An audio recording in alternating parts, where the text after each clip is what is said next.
Hi guys, நம்ம இந்த வீடியோவில் மிஸ்தி டிராகன் எபிசோட் 6ல் என்ன நடந்துச்சு அப்படிங்கிறத பற்றி தான் பார்க்க போகிறோம். வீடியோக்குள்ளே போகிறதுக்கு முன்னாடி நம்ம சேனலை சப்ஸ்கிரைப் பண்ணாதவங்க சப்ஸ்கிரைப் பண்ணிக்கோங்க. அப்படியே மறக்காமல் பக்கத்தில் உள்ள பெல் ஐக்கானையும் கிளிக் பண்ணிக்கோங்க. ஃபர்ஸ்ட் எடுத்த உடனே அப்படியே ஒரு வாய்ஸ் ஓவர் தான் ஓடிட்டு இருக்கு. பல லட்சம் வருஷங்களுக்கு முன்னாடி நடந்த இமோட்டல்ஸுக்கும் டீமன்ஸுக்குமான வார பற்றி அது சொல்லிட்டு இருக்கேன். அப்போ நடந்த பிரச்சனையால் ஈவில் பவர்ஸ் தலை தூக்க ஆரம்பிச்சிருக்கும். அப்போ தான் நோவா காட் முன்னாடி வராரு. ஆல் இமோட்டல் அப்புறம் டீமன்ஸோட பவர்ஸை ஒன்று சேர்த்து இன்னெட்டுங்கிற ஒன்றை உருவாக்கி அது மூலியமா அந்த ஈவில் பவர்ஸை சீல் பண்ண காலப்போக்கில் அது கொஞ்சம் கொஞ்சமா வீக்கும் ஆக ஆரம்பிச்சிருக்கும். அதை சரி பண்ற வேலை தான் லூஃபங் பவிலியனோடது. அவங்க அந்த இன் பவர்ஸை சேகரிச்சு அதை ஒரு லோட்டஸ் பாக்ஸ்ல சேவ் பண்ணி வைப்பாங்க. ஆனா காலப்போக்கில் அதுல அடப்பட்டிருந்த அந்த பவர் ஒரு சோலா உருமாற அது ஹெவன்ல இருந்து எஸ்கேப் ஆகி நேரா மோட்டல் வேர்ல்டுக்கும் போயிடுது. அதை தான் ஆள் இவ்வளவு காலமா தேடிட்டு இருந்தாரு போல. ஆனா இப்ப அதை கண்டுபிடிக்கவும் செஞ்சுட்டாரு. அந்த சோல் ஆக்சிடென்டா இறந்துட்டாவோ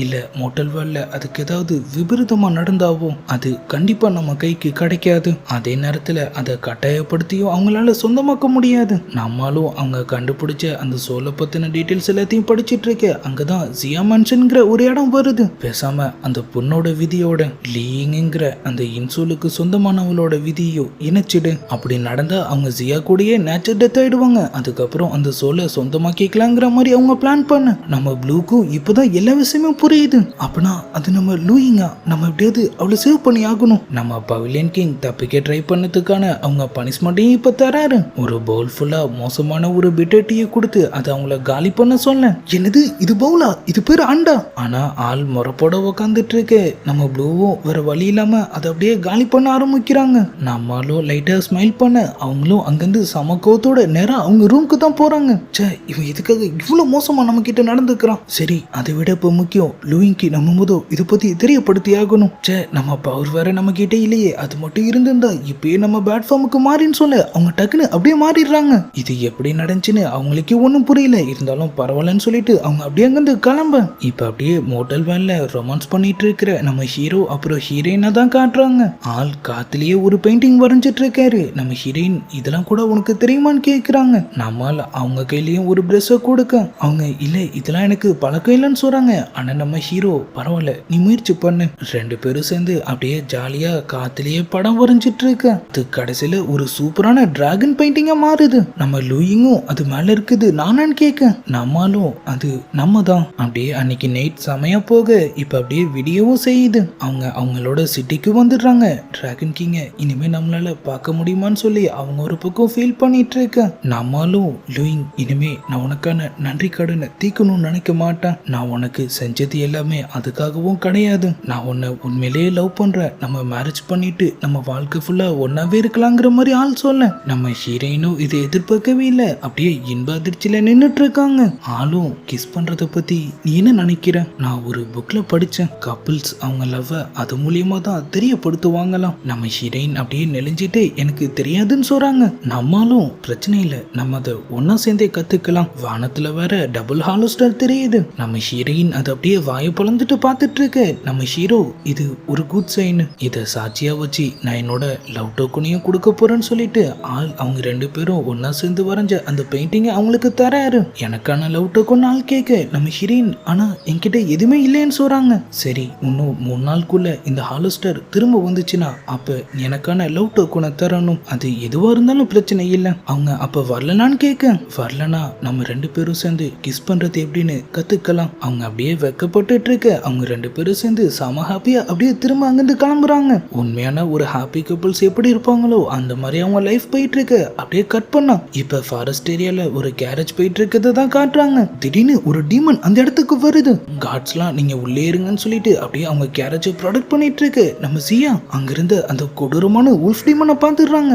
பயத்துல அவங்க நேரா அவங்க அம்மாவோட கேரேஜ் நோக்கி அப்படியே ஓட ஆரம்பிக்க எல்லாரும் வராதுன்னு கத்துறாங்க. ஆனா அதுக்குள்ள அந்த உல்ஃப் டீமன் வந்து டக்குன்னு அவங்க காலையே கடிச்சிடுது. அவங்க அப்பா அம்மா ஒரு பக்கம் பதற ஆரம்பிக்க காட்ஸ்லாம் ஒன்னா சேர்ந்து எப்படியோ ஒரு வழியா அதுங்கிருந்து விரட்டிடுறாங்க. இந்த பக்கம் நம்ம ஹீரோயின் அவங்க திரும்ப அவங்க மேன்ஷனுக்கு வர அங்கதான் அவங்களுக்கு அந்த அதிர்ச்சிகர சம்பவமே காத்துட்டு இருக்கு. ஜியாவும் அவங்க அப்பா அம்மாவும் திரும்ப வர வழியில ஒரு வுல்ஃப் டீமன் அவங்களை அட்டாக் பண்ணிடுச்சு. அவங்க ஒன்னும் ஒரு நாள் தான் உயிரோட இருப்பாங்கன்னு டாக்டர் சொல்லிட்டாங்கிற மாதிரி அவங்க சொல்ல நம்ம ஹீரோயினுக்கும் ரொம்பவே கஷ்டமாயிடுது. என்ன இருந்தாலும் சின்ன வயசுல இருந்து அவங்களுக்கு இருந்த ஒரே ஃப்ரெண்டு அவங்க மாஸ்டரும் கூட அவங்க அப்படியே அவங்கள போய் கவனிச்சுட்டு ரொம்பவே ஃபீல் பண்ணிட்டு இருக்கேன். நம்ம டிராகன் கிங்கும் இப்போ வந்து அவங்கள மீட் பண்றாரு. நான் கொஞ்ச நேரம் தான் உன்னை விட்டு போயிருந்தேன், அதுக்குள்ள என்னாச்சுன்னு ஆள் கேட்க அவங்களும் விஷயத்த சொல்றாங்க. நம்மளும் பிரச்சனை இல்லை, நான் உனக்கு ஹெல்ப் பண்றேன். ஆள் அப்படி அங்கிருந்து நேரா நம்ம ஃபேடி மோட்டலோட இடத்துக்கு தான் போறாரு. ஆள் எலிக்சர்னு கேட்க திரும்ப உனக்கு ஏதாவது அடிபட்டுச்சான்னு சொல்லி அவரும் லைட்டா பதறாரு. அதெல்லாம் இல்ல, எனக்கு தெரிஞ்ச ஒருத்தங்களுக்கு தேவைப்படுது. யாரு அது? ஒரு பொண்ணா? உன் லவராங்கிற மாதிரிலாம் ஆள் கேட்க இப்படியே பேசிட்டு இருந்தீனா நானே அதை எடுக்க வேண்டியதா இருக்கும்னு நம்மால் சொல்றாரு. ஃபேடி மோட்டலும் சரி சரி டென்ஷன் ஆகுதுன்னு சொல்லி அந்த பாட்டிலையும் அவரு கையில கொடுத்துட்டு, நல்ல ஞாபகம் வச்சுக்கோ, டீமன்ஸும் ஹியூமன்ஸும் வேற வேற உலகத்தை சேர்ந்தவங்கன்னு சொல்ல ஆரம்பிக்கிறதுக்குள்ள ஆள் அப்படியே அங்கிருந்து காணாம போக இவன் திருந்தவே மாட்டான். இந்த பக்கம் நம்ம ஹீரோயின் அழுதுட்டே நம்ம சியாவை அப்படியே கவனிச்சிட்டு இருக்காங்க. நம்மளும் இப்ப இங்க வராரு. அழக்கூடாதுன்னு நான் கிட்ட சொன்னல. ஆள் அந்த எலிக்சரையும் அப்படியே அவங்க கையில தர நம்ம ஹீரோயினும் அதை வாங்கிட்டு போய் அப்படியே அவங்க சியாக்கு தராங்க. அவங்க சரியா வாங்கன்னு பார்த்தா கொஞ்ச நேரத்திலே அவங்க உடம்பெல்லாம் அப்படியே உதற ஆரம்பிக்குது. அவங்களும் அப்படியே மயக்கமாக நம்ம ஹீரோயின் என்னாச்சுன்னு சொல்லி கதறிட்டு இருக்காங்க. ஆனா நம்ம ஹீரோ கண்ணுக்கு அவங்க சோல் அவங்க உடம்ப விட்டு பிரிஞ்சு அப்படியே அங்கிருந்து கிளம்புறது அப்படியே கண்ணுக்கு தெரியுது. அவங்க என்னாச்சுன்னு அவர்கிட்ட கேட்க அந்த உல்ஃப் டீமன் அவளை பாய்சன் அட்டாக் பண்ணிருக்கு. அந்த எலிக்சர் காயத்தை மட்டும்தான் குணப்படுத்தும், பாய்சனை இல்லைன்னு சொல்ல அவங்களும் என்ன பண்றதுன்னு கேட்க அவ சோல் இப்பதான் அவ உடம்பு விட்டு பிரிஞ்சிருக்கு, நான் போய் அதை புடிச்சிட்டு வரேன்னு சொல்லிட்டு ஆள் அப்படியே அங்கிருந்து கிளம்புறாரு. அப்படியே இந்த பக்கம் லூஃபங் பவிலியன் நம்ம ப்ளூ ஒண்ணுமோ அங்கிருந்து தப்பிச்ச மாதிரி தெரியல. அங்கிருந்த பேரியரை உடைக்க முடியாம அவங்க அப்படியே திணறிட்டு இருக்க. பவிலியன் கிங் சரியான ஆளா இருக்கான், நம்மளோட ஒரிஜினல் ஃபார்மை மட்டும்தான் அவன் திரும்ப கொடுத்துருக்கான்னு நினைக்கிறான். இருந்தாலும் நம்பிக்கையை தளர விடாத ப்ளூன்னு சொல்லிட்டு அவங்க திரும்ப ட்ரை பண்ண நம்ம டிராகன் கிங் அந்த பேரியரை உடைச்சிட்டு அப்படியே உள்ள வராரு. நீ இங்க என்ன பண்ற?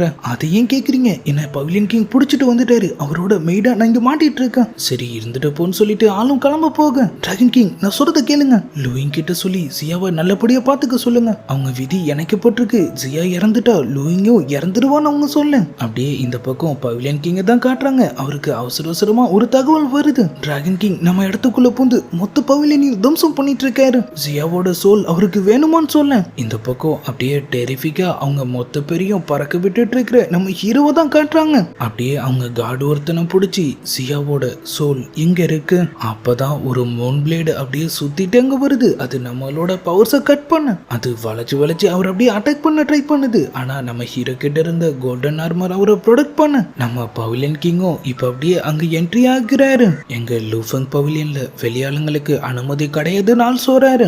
நான் ஒரு இடத்துக்குள்ள நுழையணும்னு முடிவு பண்ணிட்டா என்ன யாராலையும் தடுக்க முடியாது. அவர் அசிஸ்டண்டும் அவர் ஆளுங்களும் கூட அங்க வந்துடுறாங்க. ஆனா நம்மால சியாவோட சோல் மட்டும் எனக்கு கிடைக்கலனா ஒட்டுமொத்த பவிலியனையும் அழிச்சிடுவேன்னு சொல்றாரு. நம்ம பவிலியன் கிங்கும் நீ கேட்ட சொல்ல ஒப்படைச்சிடுறான், ஆனா என்னால எதையும் சட்டப்படி தான் பண்ண முடியும். நீ அவளை காப்பாத்தணும்னா நீ அவளை மேரேஜ் பண்ணிக்கணும், உன்னோட 3 ட்ரிபிலேஷனுக்கு பதிலா நீ அவளை ப்ரொடெக்ட் பண்ணணும்னு ஆள் சொல்ல. நம்ம ஹீரோ அதெல்லாம் முடியாதுன்னு சொல்லிட்டு சியா இறந்துட்டா லூயிங்கும் இறந்துடுவால. நம்ம பவிலியன் கிங் அது எப்படி உனக்கு தெரியும்? கேட்ட கேள்விக்கு பதில் சொல்லுன்னு ஆள் சொல்ல. நம்மளும் ஆமான்னு சொல்றாரு. அப்பனா என்ன உடனே ஓத் டவருக்கு கூட்டிட்டு போ, அந்த விதியை நான் உடனே மாத்தணும்னு ஆள் சொல்றாரு. ஆனா பவிலியன் கிங் அது நோவா காடால உருவாக்கப்பட்ட ஏன்ஷியன்ட் டவர், அதுல எழுதப்பட்ட விதியை யாராலையும் மாத்த முடியாது. அவர் அசிஸ்டண்டும் ஒரு ட்ரிபுலேஷன்ங்கிறதே 1000 வருஷத்துக்கு ஒரு வாட்டி தான் உனக்கு கிடைக்கும், அதை ஒழுங்கா ஏத்துக்கிட்டு இம்மோர்டல் டிராகன் ஆகிற வழியை பாருன்னு சொல்றாங்க. ஆனா நம்மால் எல்லாத்தையும் அப்படியே யோசிச்சு பாக்குறாரு. நான் அவளை கல்யாணம் பண்ணிக்கிறேன். இந்த பக்கம் நம்ம ஹீரோயின் என்ன போன நம்ம ஹீரோவை ஒண்ணுமும் காணும்னு சொல்லி அவங்க ஒரு பக்கம் பதறிட்டு இருக்க. நம்ம அசிஸ்டன்ட் சியாவோட சோலையும் இப்ப அவர்கிட்ட ஒப்படைச்சிடுறாங்க. அவரும் அதை அப்படியே ஒரு பாக்ஸ்ல கலெக்ட் பண்ணிட்டு அங்கிருந்து கிளம்ப. நீ எதுக்காக இப்பெல்லாம் பண்ணிட்டு இருக்குன்னு எனக்கு சுத்தமா புரியலன்னு அவங்க சொல்றாங்க. நம்மளும் புரிய வேண்டிய அவசியம் இல்லைன்னு சொல்ல இப்ப நேரா மோட்டல் வேர்ல்டு நம்ம ஹீரோ சொன்ன மாதிரியே சியாவை காப்பாத்திடுறாரு. நம்ம ஹீரோயினும் டக்குன்னு வந்து அவர் அப்படியே கட்டி பிடிச்சிக்கிறாங்க. அப்படியே லைட்டா வைக்கப்பட்டுட்டு இல்ல நான் கொஞ்சம் உணர்ச்சி வசப்பட்டுட்டேன், சரி நான் இந்த விஷயத்த போய் உடனே மாஸ்டர் கிட்டையும் சொல்றேன்னு சொல்லிட்டு அவங்க அப்படியே அங்கிருந்து கிளம்ப. நம்மால் அப்படியே சோகமா நின்னுட்டு இருக்காரு. அவங்க 2 பேரும் தனியா மீட் பண்ணிக்கிறாங்க. அந்த ஹாலோ ஸ்டார் அங்க இருக்கு. நம்ம ஹீரோயின் இப்ப நம்ம ப்ராமிஸ நம்ம கம்ப்ளீட் பண்ணோம்ல, நம்ம வெட்டிங் ரொம்ப சிம்பிளா இருந்தா போதும், அப்புறம் எனக்கு அப்பா அம்மா இல்லைனாலும் மாஸ்டரும் மேடமும் எனக்கு அப்பா அம்மா மாதிரி தான், நான் உங்களுக்கு ஒரு ப்ராப்பரான குட் பை சொல்லணும்னு அவங்க சொல்ல. நம்ம ஹீரோ டக்குன்னு இந்த மேரேஜ் நடக்காதுன்னு சொல்லிடுறாரு. ஒரே செகண்ட்ல நம்ம ஹீரோயின் மனசே அப்படியே உடைஞ்சிடுது. ஆரம்பத்துல இருந்தே அவங்களும் இது நடக்காதுன்னு தான் நினைச்சிட்டு இருந்திருப்பாங்க. அவங்க கண்ணுல இருந்து அப்படியே தனியா வர ஆரம்பிக்க. எனக்கு தெரியும் நீங்க ஒரு டிராகன், நான் ஒரு சாதாரண ஹியூமன் தான், நீங்க என்ன கல்யாணம் பண்ணிக்கணும்னு எந்த அவசியமும் இல்லைன்னு சொல்ல ஆளு பிரச்சனை அது இல்ல, நான் சியாவை மேரேஜ் பண்ணிக்கணும்னு சொல்றாரு. நம்ம ஹீரோயினுக்கு ஒண்ணுமே புரியல, எதுக்காகன்னு கேக்குறாங்க. ஆனா பவிலியன் கிங் அவரை ஏற்கனவே வான் பண்ணிருப்பாரு. நமக்குள்ள இருக்கிற இந்த டீல் இம்மோர்டல்ஸ்கோ இல்ல மோர்டல்ஸ்கோ தெரிய வந்தா அவங்க எவனோட சட்டப்படி தண்டிக்கப்படுவாங்க. ஆள் எதுவும் இல்லைங்கிற மாதிரி சொல்லிட்டு அப்படியே சமாளிக்க, அப்படியே ஒரு பக்கம் ரொம்பவே கஷ்டப்பட்டு அழுதுட்டு இருக்கிற நம்ம ஹீரோயினை தான் காட்டுறாங்க. அப்படியே எபிசோட் 6 முடியுது. வேணான்னு சொன்ன நம்ம ஹீரோயினை ரொம்படியா லவ் பண்ண வச்சு கடைசியில இப்ப இப்படி ஆயிடுச்சு. ஆனா இதை விட்டா அவங்க 2 பேருக்குமே வேற வழியும் கிடையாது. இதுக்கப்புறம் என்னாச்சு, இவங்க 2 பேரும் இனிமேலும் ஒண்ணு சேர ஏதாவது வாய்ப்பு இருக்காங்கிறதெல்லாம் நம்ம நாளைக்கான வீடியோவை பார்த்து தெரிஞ்சுக்கலாம். அது வரைக்கும் குட் பை.